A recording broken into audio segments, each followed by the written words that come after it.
If you're having trouble with the pH manager, here are a few steps you can take to pinpoint where the problem lies.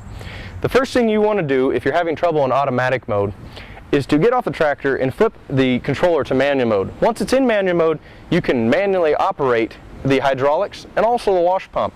If everything checks out here in manual mode, you can move on with your troubleshooting procedure.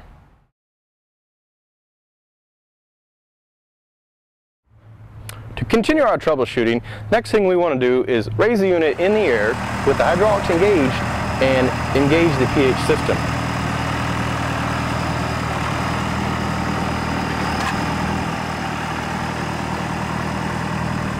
Now if the unit's cycling while you're driving around with it up in the air, but you're still having a problem in the field in the automatic mode, the problem can lie with the ground being too hard. If the ground's too hard and the sampling shoe cannot penetrate the soil, it will cause the system not to find the cycling state. If this occurs, the system generally will freeze.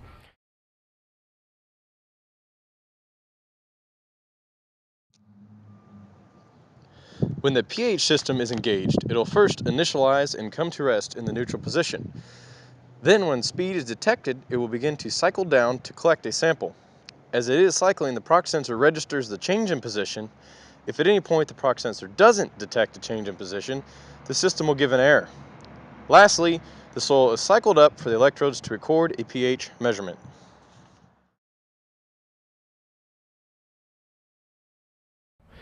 Now if it's an initialization error or an init error, that error stems from hydraulic issue.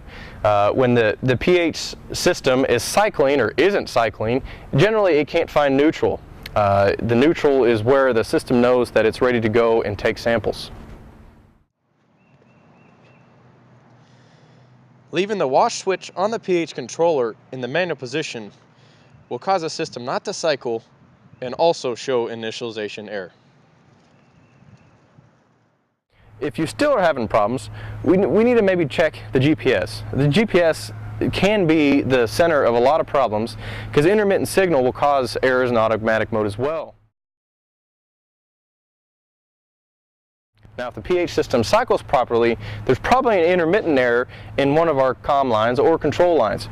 The first thing we want to check is we want to check the proximity sensor. You can do this by placing a piece of metal over the sensor while it's powered on, and you should see a red indicator light on the back of the proc sensor.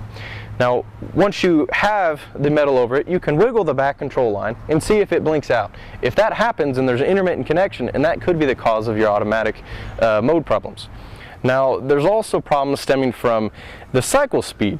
If this parallel linkage cycles too fast, the system will not find the correct state. This can be adjusted using the flow control, and these instructions are available to you in the manual. Now, last thing that can cause a problem in automatic mode is a power issue.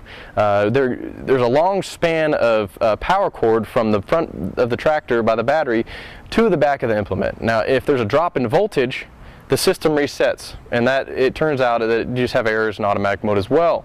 To remedy this problem, or at least to find out if this is the problem, you can unplug one of the wash pumps. Wash pumps pull a large amount of current. If you unplug one of those and it cycles fine, then you know the problem lies within the power.